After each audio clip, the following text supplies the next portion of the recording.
about investing in the current situation where we've got very low inflation and what's going to happen in potentially returns over the next few years.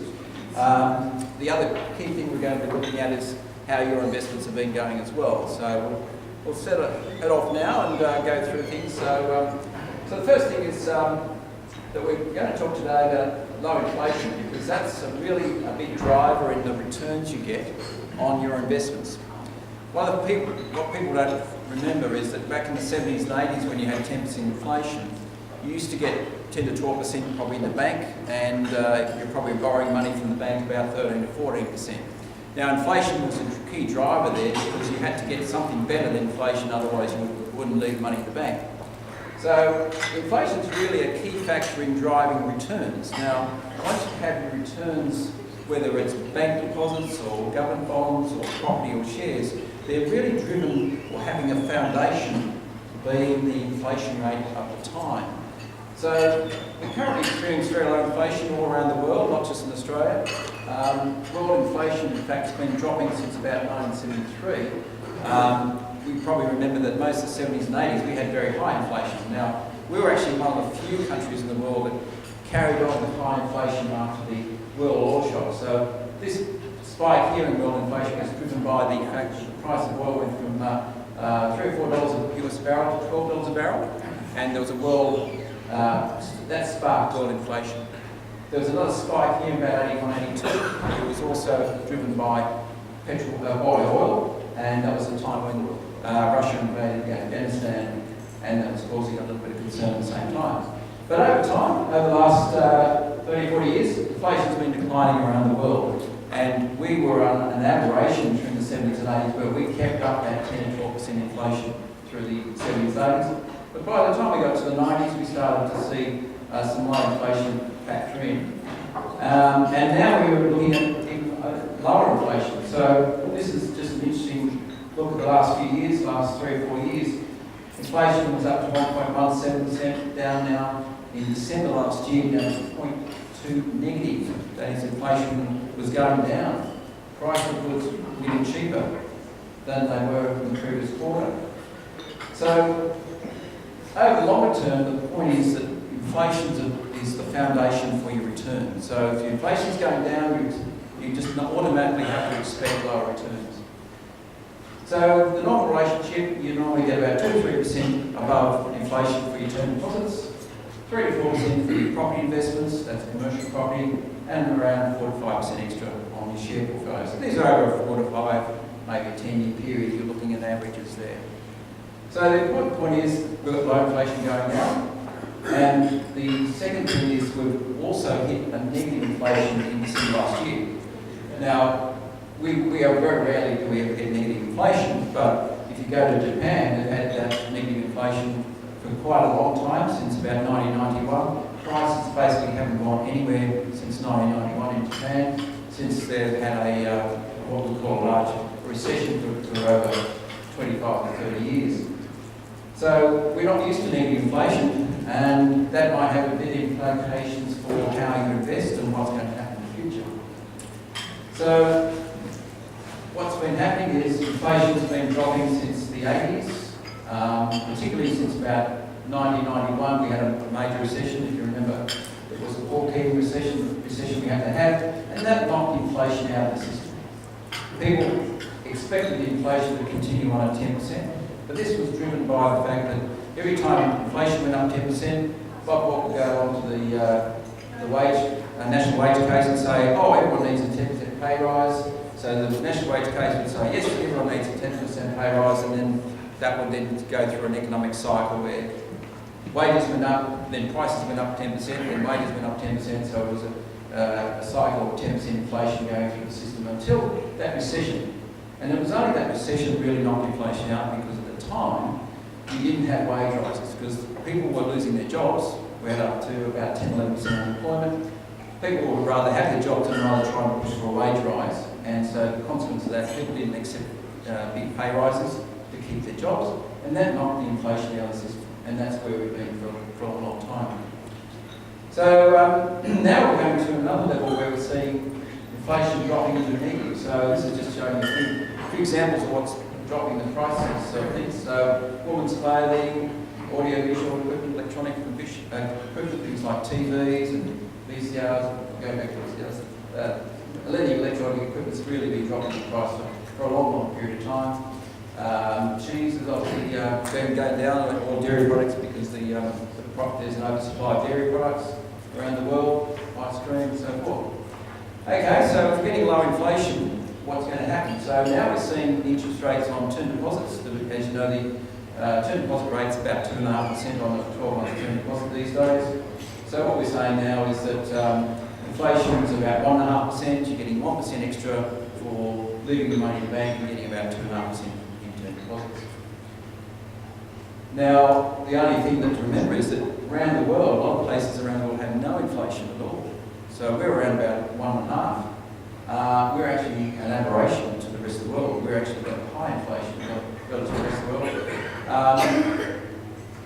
But even if you're getting 2.5% in the bank, and then you have to pay tax on that, you might not even get a positive return, because if you take away tax and inflation, you might be getting a negative return on a term deposit. So these are sort of issues that are going to face a lot of people who left money in the bank and didn't diversify. So we're now down to about 1.5% on the cash rate with the Reserve Bank. That dictates the private rates from term deposit rates to government bond rates, and then knocks through to what we expect on returns and property and shares. So the Reserve Bank rate is the important thing that drives a lot of the returns in our economy. So now we're seeing, for most of the world, that the real inflation rate is now approaching zero around the world. For the developed world anyway. Emerging countries, they're something like 2%, but for the majority of the world economy, you're looking at around zero inflation. And these are the interest rates that are reflecting that. So Japan, you're looking at negative interest rates there. Eurozone is negative. Actually, you get less money back than you actually put with the Reserve Bank in Europe. So you give them €1,000, they'll give you back 999 after 12 months, something like that. That's an example of what's happening to get a negative return on your money. Now, Japan's about zero, US is around zero.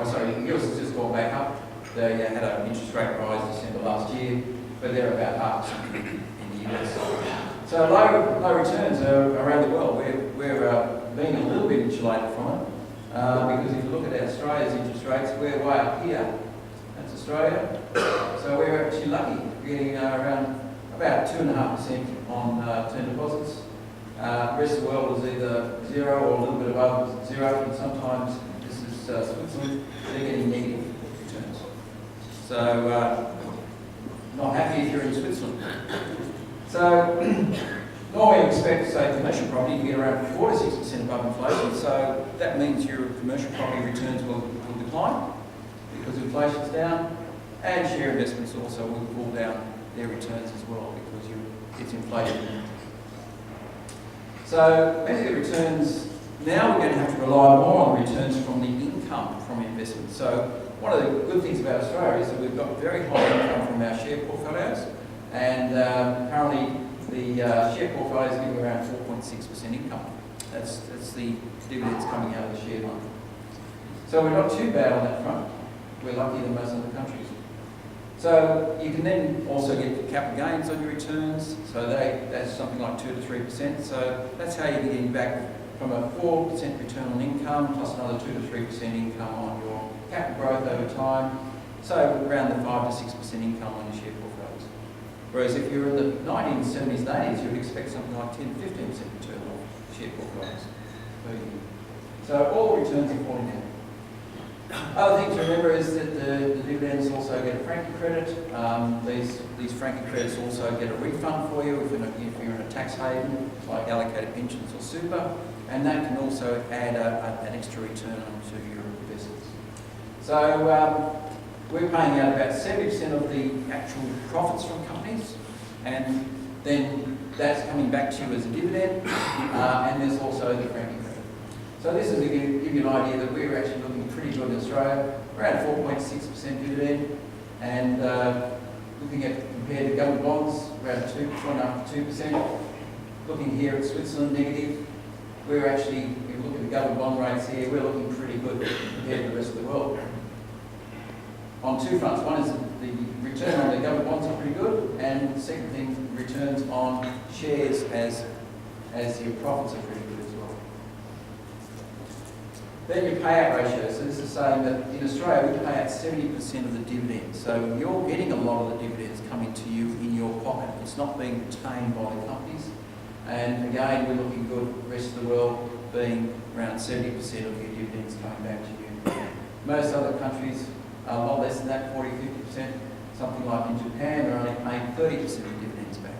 So, not happy in Japan, but you're lucky you're in Australia, you've got a pretty good dividend ratio. And that's pretty consistent with the past. They've really stuck around the 60-70% dividend payouts. And whereas the rest of the world, so looking at the rest of the world, yeah, 30 to 40%. So, the rest of the world's not paying a lot of dividends. So the result of this is we're going to have to expect lower returns. So not happy, because you would obviously still got to pay for your food and clothing and pay for the rates and gas and electricity. So how can we get your income up? How can we sustain that income to keep you the style you're accustomed to? So we normally expect to, on a balanced fund, to get around 7%. A lot of you go in balanced funds, some in growth, but primarily in balanced funds. And 7% is traditionally what we've been using to project our returns. Now, in the past, this is a graph that Shane Oliver's actually group's done, but he's done an example of what we expect out of a balanced fund in various years. And you can see the trend down is that we're now looking at expectations around 7% return. Up here in the 2008-9, we had some good years with the resources boom, but now we're coming off the resources boom, we've come off a major lift in the economy. So we're now down around 7% expectations on returns. So low returns, it means we can pay you out less if you're drawing off your income, but most people in this room have set incomes coming from their allocated pensions. So you won't necessarily see any drop in what you're paying, but what you are going to have to do is start to draw some capital. And most people say, well, I don't want to draw capital, but I'm going to explain that in fact, when your returns were higher, you were actually losing capital because of inflation. So we'll talk about that in a minute, but basically the story is low returns are going to impact on, low inflation is going to impact on returns, and therefore we're going to have to expect lower returns in the future. And that could impact on how much, if you were just going to draw income off your investments, how much you can draw in your retirement income. But I'll come back to that point in a minute. So, if you're drawing off more income than you're earning, potentially you could reduce the capital over time. And it may mean that you may run out of money. But fortunately in Canberra, most people are fairly lucky because they've got composite pensions or university pensions, indexed to inflation. So a lot of their core income, usually around half to 2/3, is coming from a government source, government guaranteed and linked to inflation, even if inflation's not that high. But the other story, of course, is that we keep living longer. Some projections to 2055, they're saying that by that time, people born in those years could actually live up to nearly 100. So we're around the 80, 82 mark currently. So another maybe 10 years on retirement over the next 30 years if we keep the projections going. Now, a lot of these projections can be a bit optimistic because often you reach situations where a lot of these early gains in the last 20 years have been by medical technology, better food, more awareness of health. So a lot of this extrapolation can be a bit deceptive, but basically we've got to look at trying to get people through 20, 30 years of time. And if we don't have enough income coming in, how are we going to get you through that time? The other issue is that the age pension potentially could be raised. Now, I haven't raised it yet, but they're talking about trying to get the age pension up to 87 before you get the age pension. So, how are we going to benefit from lower inflation? The main thing to remember is that if inflation is low, your actual capital values are not decreasing as much as they used to. If you remember back in the days of 10% inflation, people would retire and then live off their interest. Often they just leave their money in the bank and live off 10 to 12% interest from the bank. But in reality, they were actually consuming 10% of their capital every year. Because if you're getting 12% return, the real return's only 2, because inflation's 10, 12% return, you're actually only getting 2. So really what we're saying is that those people in the 70s and 80s were actually living off their capital every year.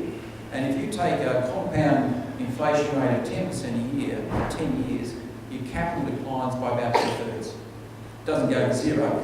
We think over 10 years it'd go to zero, but it doesn't, because it's the way it works. But you lose 2/3 of your capital over 10 years. If you live 20 years in retirement, basically you use up most of your capital. So if you had high inflation, that actually doesn't answer the problem for people in retirement. High inflation was actually eating up your money in capital terms and what you can actually buy with it. So if someone started with retirement in 1980, for instance, with $100,000, that could roughly buy you, say, half a house. Within 10 years, you're only getting a fraction of what you could buy out there in the real world. So over 10 years, yes, inflation drops your value of your money. If you have low inflation, the value of money drops less. So your capital's not decreasing as much. So what you can buy with it is actually staying relatively stable. And so we all know that you've got to keep your home fires burning. Something like 42,000 is what Westpac says a single person who's living in comfortably in retirement needs. I find most single people in Canberra around 30 to 35,000. As a couple, Westpac saying 58, I find about 50 to 55,000 is probably what most couples live on. So these two things, the incomes you need to live on, are not going to change. But what we've got to start to do is change the mentality of how we're going to consume our income and capital from our investments over time. So living a long time in retirement, low inflation, so how are we going to get the returns up? If we can get the returns up better for you, you consume less of your capital, and there's more later on for if you want to go to retirement homes or give money to kids or whatever you also go. So, one option in your case in these funds that you're using is we're rebalancing all the time between the sectors. So we know that you've got 3 main sectors, your shares, your property and your government bonds, your cash. The main way we can actually add a little bit of extra return, up to about 1% a year, is by moving it between the sectors. Now, why that's important is because we know sectors go up and down in value. Sometimes shares are up, sometimes property's up and down. But if we can move it between the sectors, you can actually get another level of return. Now, as I said, roughly you can get up to 1% return by doing that. And this is what your funds are doing. Your multi-sector funds have got this power, an extra power of doing a bit extra returns. So the main story is that your investments income can rise a little bit extra, and this is to show you what sort of income you've returned in the last 12 months. Last 12 months, CommSuper returns on their balanced portfolio in CommSuper 1.7%. Your fund earned 5.2% balanced funds in income, 5.7 if you're a growth investor, and if you're a high growth investor, 6.25. Now, that's just income. I'm not going to talk about the capital value at this stage, but if you're getting 5% income, that's twice the income you're getting from term deposit, and more than twice if you're in a growth fund. So most of you would fit into this category, around 5% plus income. Now, if you start to think about it, if they're only getting 2 to 3% on government bonds, only getting 4.5% on shares, how do we get the 5% income? The extra 1% roughly is coming from moving between the sectors. That movement's happening all the time. So the point here is that your investments are being designed to actually increase the returns by moving around. This is the average return over 10 years, so it's not just an aberration. The average balance fund in the last 10 years has averaged 6.2% income per year, on average. So the last 12 months is not an aberration. The growth fund 6.75%. So these are the incomes that you live to, get you living off in retirement. So strategy rebalancing is particularly important because we know that investments go up and down. We can take advantage of that, and this is how the process works. So you see all the different sectors up there. You've got Australian shares, overseas shares, property, government bonds. And so what we do is we have in your fund, we have a discipline that says we can't move more than 1% plus or minus in each sector. So if the share market goes up 10%, we have to sell down 10%. If it goes down 10%, we have to buy back in to keep back to that sector allocation. So that's happening all the time. It's automatically set in the system. Nobody has to think about it. It's just done automatically. So that's where they're getting roughly you're getting that extra 1%. So the strategy is that we know that there's long periods of ups and downs in the world markets, but there's even longer periods where it goes sideways. And this is the other problem. Within the last 10 years, the Australian share market's gone sideways. It hasn't gone up. It's gone up and down, but if we go back 10 years, we're exactly where we were 10 years ago. So that's not just Australia. This is the example. 2006 to 2016, Australia went sideways. USA, they went for sideways from 1997 to 2013. Britain's gone sideways for 16 years. So we rely on the share market to get you some capital growth, but if it goes sideways for 10 years, how are we going to make some money? And it's not just Australia. There's lots of major world economies that are caught in these long periods of time where they're going sideways. Well, the way you can do it is, as I said, if the market's going up, we sell. If it goes down, we buy back in. If we sell and buy and sell and buy, you can actually make some money. And that's roughly what's happening in your portfolio. So this is the US share market. You can see here long periods of time. That's 1999. Hit a peak with the tech boom, had a crash, went back up again, then crashed again in 2007 and 8, went back up again, and we're now on a bit of a high. But along the way, you had this period here where you didn't make nothing. So we can still make money in your funds because we can move in and out of that portfolio along that period of time. Over longer time, period of times, yes, the returns are good. You know, you're saying, well, why shouldn't we go in the share market? Well, we do get the returns. It's just you go through periods where it goes sideways. So all I'm saying is, even in the sideways period, it makes money for you. Over time, though, you get your capital growth, and that's fine. But you may have to wait 5 or 10 years for it. So moving between sectors is important. Moving around the world is important. So you're not just stuck in Australia. And over time, though, you're going to get some income rises, because why we invest in the share market is to get your income to rise over time. Now, if you're spending 20, 30 years in retirement and you don't have any rise in income, you're going to run out of money. That's just simple. So we've got to have built into your investments something where there's a rising income. And there's only 2 sectors that can rise to income. That's rent from properties and dividends from shares. So this is the Australian share market. Just over time, I started work in 1980. The first payday I had, I bought shares because I put my money into super fund. They went off and bought some shares in banks and resource companies and all that sort of stuff. They bought some property for me and they bought some government bonds. Now, that's when my income started. A lot of people come into me and say, oh, I should be conservative because now I'm retired. No, you shouldn't be, because you've got another 20 years in front of you where you need your income to keep going up. But that income didn't start when you retired. That income started when you started work, because you started putting money into an investment that started that income stream then. So the red line is your income going up. So when you come to me, if you go back and trace back all your income you put into the share market, the property market, you're probably getting 15-20% return on the investment you originally put in there. If you go back and track all that money you put in over 20, 30 years when you're working, you're actually getting a very high income. So your income's not starting when you retire, it's actually started when you started work and you started putting money into it. So the key thing is, how do we get your income to rise over time? We've got to have a high proportion in shares and property to get your money and raise the income over time, plus you get your capital gains as well.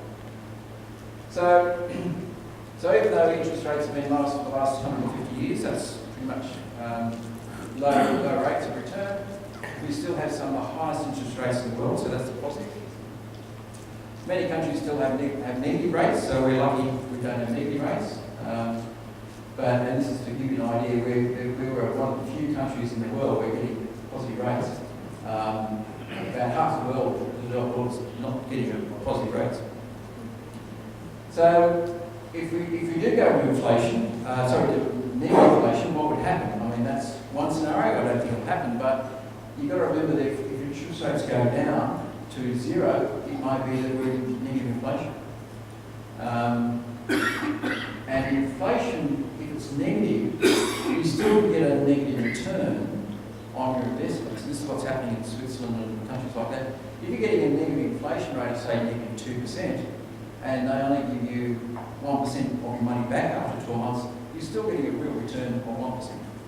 That's betting if your mind's there, I guess, but you're still actually okay if inflation's lower than your rate of return. So, not that we're expecting that, but that's what's happening in some countries. So the other rules of diversification: reduce your risk and also give you a good income in your portfolios. Your diversification means that if something goes down, something usually goes up, but also we can move between the sectors to make some money for you. And when the interest rates are now at these ultra lows, you're still getting very good income through your portfolio. And also you're getting tax benefits from the shares, and they're helping to generate some income as well, because all those franking credits are coming back from most people in this room, are coming back from the tax office and adding into your income that you're getting. They're franking credits. Low inflation doesn't include a real return that covers the cost of living. As I said, we're getting around a 5% to 6% income. Most people need about 7% in retirement to live, but as I said, most of the time we're covering it through the income of the investment. And in the past, high inflation appreciated the value of your money. People forgot that their $100,000 they started with in retirement was really being depreciated, quite depreciated each year by their high inflation. They couldn't buy a lot at the end of the day when they started to use that money. So consider, even though we've got low returns, we're still getting a reasonable return on your money, and the thing to try and get your money to last is one, a good income, but second, to get some income growth on your portfolios through share profit. The main thing is that even though your investments may not be dropping in value as much, you may have to turn around in the future and have to draw some capital out, because your capital's not being depreciated that much by inflation these days. If inflation's only 1.5%, it's going to take a long time to depreciate the capital. So you may have to start to rely on drawing some capital if you don't get all your income needs supported. So I hope that gives you a bit of a positive view, even though technically low inflation means low returns. Your funds are actually catering that in a fairly good fashion. So now I'll call on Shane, who's our Chief Economist at AMP Capital, and we're very lucky to have him. So you may have seen Shane on the TV. He's our media commentator and appears on Switzer and all sorts of programs. So I'll call on Shane, but he's our Chief Economist, and we're very lucky to have him today. So thanks very much.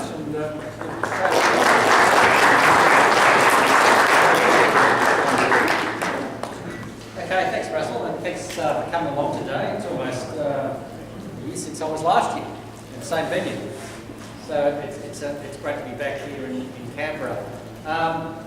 It's a good follow-on from what Russell's just presented there, and I think the reality is that when he and I started work back in, I think he said 1985, back in the 1980s, the return potential from investments was a lot higher today than it is today. You could buy Australian government bonds, invest money in Australian government bond and get 14%. Today you will get a much lower number, it's about 2%. And you can put some money in a bank deposit. And I think the standard average term deposit rate back in the early 1980s was about 13%. You could put your money in shares, and the dividend yields were higher as a share of the GDP, of the average value of investments. So the return potential has come down, but it's also worth reiterating what Russell said, and that is the inflation rates we're seeing today are a lot lower. So when I started work, the big issue was how to get inflation under control. Now, of course, the big issue is how to get deflation under control, and some parts of the world have been seeing deflation. Now, of course, if you spend all your money on health and education, you say, what is this deflation that's being talked about? Because those things every year go up in price. That's certainly what I see in terms of my kids' education, and it's certainly what I see in terms of the cost of my health insurance. The deflation is actually in other areas. So I've got a little gadget here called an Apple iPhone. It has a whole bunch of things on there. In fact, I can dial up a film here and watch it. At home, I can connect to Apple TV to pay $6.99 for a film, top quality film, or I could go to Netflix and pay $8.99 a month and get films whenever I want them. Whereas in the past it was all very different. When I bought my Holden, how many people drive an Australian car? I love doing this. Australian made car. 2, 3, well, 4. That could be 5 anyway. Not many. So yeah, when you next hear this debate about protectionism, who you really blame? Yeah, why we haven't got an Australian car industry, or won't beyond next year, we'll blame ourselves. But anyway, because we didn't buy enough of the things, apart from Russell and myself and a few others, we're supporting. Anyway, I was buying this Holden. I sometimes feel like, I might have mentioned this last time, but I'll tell you this, I feel like Ted Bullpig. So when I was a little kid, you watched the Kingswood Country, and one episode there, Ted won lottery, didn't have lotto back then, but won in lottery, and the lady showed up with a cheque and said, Mr. Bullpig, what are you going to do with the money? And he says, well, I'm thinking of upgrading from a Kingswood to a Statesman. So when I got paid okay, I sort of moved on from a regular Holden to a Holden Caprice, which, mind you, cost a fraction of what you pay for a BMW, all those other sorts of things that flashy people buy. But in any case, when I was buying my last Holden, what I've still got, back in 2010, I said, how much will it cost to have a navigator, electronic navigator fitted? And back then they weren't standard. I think they are standard now, because they have to be. Back then they weren't standard, and they said $4,000. Well, guess what? You get one of these, you can download a navigator there for nothing, or sometimes they come with it on there. And the navigator, I think, is far easier to use than the one that Holden would have installed back then.